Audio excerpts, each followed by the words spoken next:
What's going on, everybody? Welcome to another edition of Mean Streets here at FTN. Chris Meaney hanging out with you as we bring in the GOAT. He really is. Mike Randle was not messing around the other day when he called you the GOAT. It is Mike Cutri of FTN. Give this man a follow. Mike Cutri, CBB on the Twitter machine. It is March. It is I think it's the best month to be a sports fan. We are, of course, going to talk March Madness here. We're going to break down the West region, but everything is happening at this time of the season. Golf is in full swing. The push for NBA, NHL playoffs, NFL draft is kind of around the corner. It is all happening. We are running a promo, FTN March, over at ftnbets.com, 35% off. And you're going to want to take advantage of that promo because this guy here, Cutri, and you're so humble, but I'm going to pump your tires for a second here, sir. You have won 249 units in college basketball this season. 249 units. You have a cool 28 on the sides and 153 in the prop game. Congrats, sir. I know that you are just super humble and you'll say that you had a lucky year, yada, yada. I don't buy it. Nobody is buying it. You joined me last year and I think the previous year, and you came in here with some hot picks, and I appreciate your time. Congrats on what has been an awesome season, and it's just kind of getting started here. Well, first of all, thanks for having me on, Chris. It's always fun chopping up hoops with you. And yes, it's been a very fortunate season for the community over at FTN Bets for college basketball. The season is definitely a marathon. So, we've been lucky to have some more highs than lows on this roller coaster ride. It's a daily grind. But if you stick with it, you have a good process. We do come up typically with some long-term positive results. But, like you said, this is March. This is what we work towards. It's the best time of the year. So I'm super excited to talk some hoops with you. I love it. Yeah, the madness is here, and you and Randle got together for our subs, and you had your initial thoughts. I encourage everybody to go check that out again. March, FTN March, 35% off, and always active in the Discord, right? We're going to talk West region, and we'll try to identify maybe some sleepers and the team to come out of here, and we'll look at some odds as well. But the player props, you're with everybody. The Discord channel is bumping. I saw a ton of green screens over the weekend. Like, dude's hitting 7-leg parlays for a few K. That had to be pretty good feeling on your side as well. So let's get after it. Let's take a look at the West region. Here we have UNC as the number 1 seed, and we'll talk odds from DraftKings in just a second. But spoiler, they're actually not favored to come out of the West here. The 1 seed, we have Arizona as the 2 seed. Alabama at 4, Baylor at 3. Initial thoughts, though, here when you look at this part of the bracket in the West region here. Yeah, so Chris, every single year we have one region that kind of typically blows up everybody's brackets. And to me, this year, the West region is that region. I've already dubbed it as the chaos region, and I'll tell you why. So if you look at the top 4 seeds in this region, they really are the weakest 1 through 4 seeds you'll see throughout the bracket. I mean, if you start off with number 1 UNC, I still have to give credit to UNC. Hubert Davis has done an amazing job this season. They have one of the best point guards in the entire country. But if you look at the number 1 seeds, they clearly are the weakest number 1 seed in the whole field. I mean, they're ranked 9th per KenPom when the other 3 1 seeds are 1, 2, and 3. You move down to Arizona here. Arizona kind of faltered down the stretch as a 2 seed. They had some questionable losses, and Tommy Lloyd doesn't have the greatest track record in March.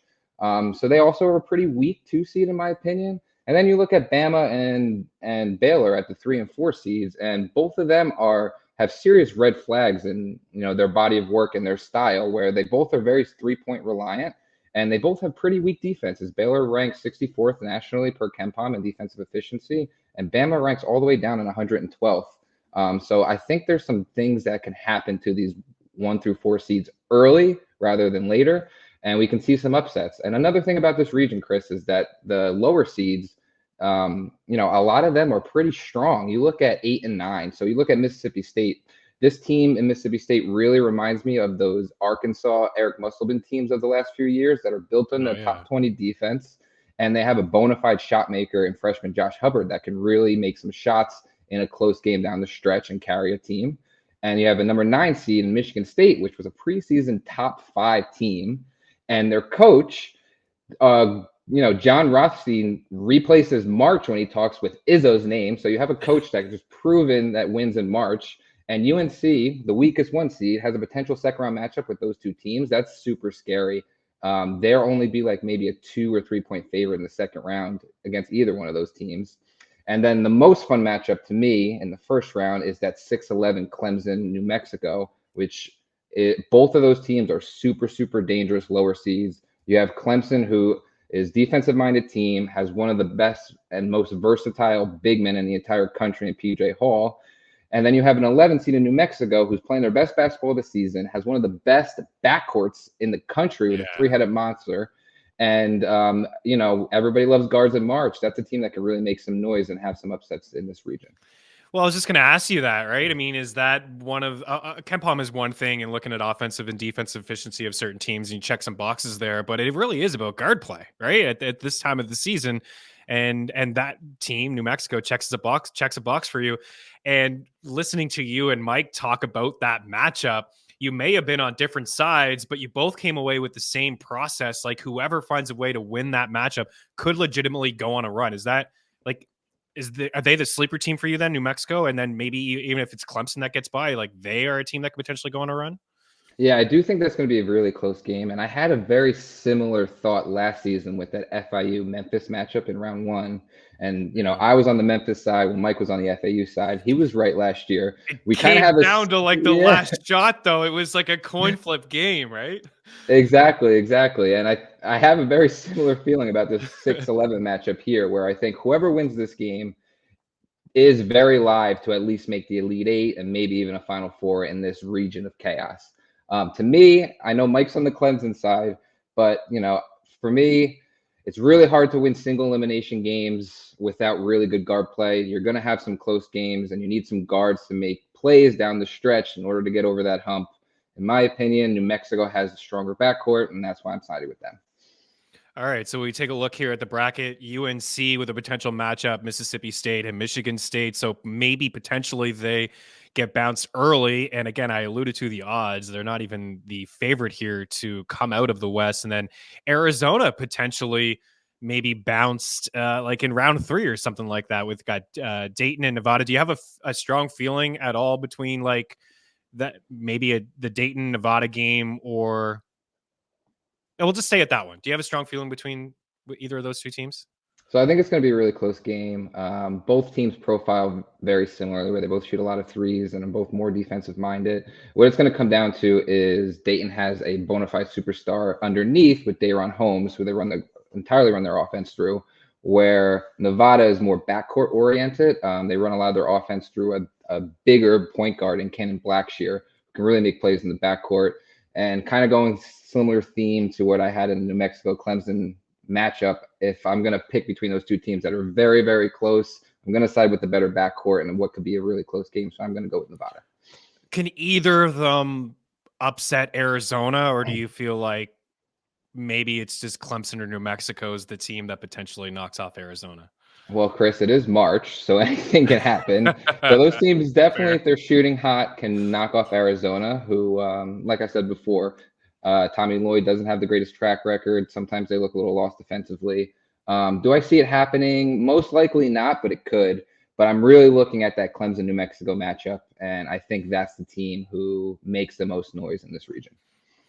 Okay. All right. So when we look at some of the other matchups here, Bama and Charleston, there seems to be a little bit of love for Charleston. I've heard from some people here, the 13-4 matchup, and then St. Mary's versus Grand Canyon. I know that you like St. Mary's as well. Do you want to touch on those two matchups? Yeah, sure. So I mentioned this before, but this Bama team really profiles as a team that is up for an early exit. And this Charleston team is very good. They're very well coached. They play a lot of guys. They're very deep. So they can get up and down with this fast-paced Alabama offense. And they shoot a lot of threes, and they can get hot. They have a guard in Rain Smith who can really, really fill it up from downtown. And this Alabama team really reminds me of that Ohio State 2 seed, maybe it was 2 or 3 years ago, that lost to Oral Roberts, right? They were very, very poor defensively. And, they really, really relied on the outside game to get their offense going. And I think Charleston at that 13-4 matchup is a very, very live dog. They're only 9.5 point dogs. which is, on the lower side of that 4-13 matchup if you look across the bracket. I think they're live dogs, and I think they can compete here against a weak defensive Bama team. Looking at the St. Mary's Grand Canyon matchup, I know Grand Canyon and I love is a popular upset pick, and I know a lot of people love picking the 12s over the 5s, but I don't think this is the matchup to do so. This Grand Canyon team really found a lot of success this year by having bigger wings and a lot of positional size advantages against their weaker opponents in their conference. They're not going to have that advantage against St. Mary's. St. Mary's is super stout defensively. St. Mary's is going to dictate the pace. They're very well coached, and they have a very, very strong, disciplined backcourt between Aiden Mahaney and Marcelonis. Within all the chaos that I expect in this region, I actually think St. Mary's is the team that finds a way out of it, and I have them coming out of the region as my final four pick. Oh, baby, let's go. As I feel listening to you, I feel good about the Mississippi State and St. Mary's matchup, like those two teams meeting up with UNC getting bounced. And then we talk about New Mexico / Clemson and Arizona getting bounced, and really just kind of glossing over Baylor here as those two, maybe one of the two Cinderella teams can go on a little bit of a run here. It's St. Mary's. It's nice. So you have them coming through. Let's transition as we get you out of here into the odds. I mean, you probably like St. Mary's. They're at 10-1 as well. I mentioned UNC, the number 1 seed here, but I mean, you already gave a lot of points on how they're the weakest 1 seed, and I think that may be the consensus take. I certainly agree with you. Arizona here at 2-1, UNC at plus 260, Baylor at plus 650, Bama at 8-1, St. Mary's 10-1, New Mexico 22-1, little sprinkle there. Michigan State at 22, Nevada at 30, Mississippi State at 30, and Clemson at 35. Just listening to you talk through this bracket, and you mentioned chaos, like this seems like an opportunity here, Cutri, maybe to take a couple stabs here. Yeah, like we said, chaos region, and there's money to be made if there's chaos, right? So, my favorite at these prices, I would definitely take a stab at St. Mary's at 10-1. I really like that. And then for those teams that we talked about earlier that can really, really make some noise, I would, if you're trying to build a portfolio here of futures, I think the West is definitely the region that you want to do that, and maybe take some sprinkles on some longer odds like New Mexico at 22-1, Michigan State at 22-1, Mississippi State at 30-1, and Clemson at 35-1. I think those are all value bets that you can make. Maybe have a unit on St. Mary's and sprinkle on the West or on the rest. And if any one of those comes out of the region, you're in positive money. I think it's a really good play and a really strong portfolio you can build here with these lower seeded teams. Or longer odds, Cutri, man. I'd love to talk the whole bracket with you, but I want everybody to check out your work, check Randle's show out. Clearly, those that are just stumbling across your work right now are super impressed. Keep going, man. Enjoy the tournament, and I hope that you're able to take down one of the couple features that you have in the tracker. And I've seen certainly the good return on investment. There's no question with some of those long futures that you have. Any final thoughts? Maybe a final four, or just quick time on what everybody is talking about and the craziness that is the East and UConn not get like how UConn should be in this bracket. Should they not be in this bracket? Like, they should. I'm a loose really college basketball fan, but they should be treated like the best team in the country, which I think that they are, as the clear number 1. Like they should have a little bit of a quote unquote easier path, but my goodness, they just don't. Yeah, that East bracket is tough. They didn't do UConn any favors, but it's probably the most fun region, I would say. Good games. And a lot of different things can happen. I mean, UConn is incredible. They well deservedly are, a top 2 team in the country. And I know a lot of people are picking them to come out of that region, but it's going to be tough for them. It's not going to be easy. Probably not ideal too if you're in a league with like 20,000 people. Like if you're playing with 8 or 9 buddies, go for it. But I saw ESPN was like almost 30% of the brackets filled out. UConn, it's like maybe want to go another way. Yeah. And that's another thing when you think about when you're filling out your brackets, right? You want to be a little contrarian. You want to go against the grain. You don't want to be, with all the popular picks. So, that's something I always like to look at as well. It's a good strategy to follow. But I will leave with this. I do think it is the year of the Boilermakers, and I have my final 4. We mentioned already St. Mary's. Out of the East, I have Iowa State sneaking out of there because I think they have an easier path than UConn to get out of there. Yeah. And then I have on the right side of the bracket, I have Marquette and Purdue coming out. And I do think it's the year of the Boilermakers. Spoiler alert. I think Man, it's a repeat of that Virginia coming back from that 16 seed loss. I think people are discounting them. Their backcourt is very, very vastly improved from a season ago. And I think they filled a lot of their weaknesses from last season. And they have a very easy path, easier than UConn, to the Final Four. So I think that they're the ones who cut down the nets this year. Man, I like Purdue too. I'm a Jayhawks guy. I think you know that. And they're just so battled right now. Like they're just so wounded. Tough. And that's part of it. Like, yeah, I feel like the path is easy for them. I think like the Madness community will see last year's loss and they say, oh no, they'll choke again or they'll lose. But I think sometimes you just have to learn to lose, right? With a certain core. And I think they learned something from that. You mentioned more experience as well.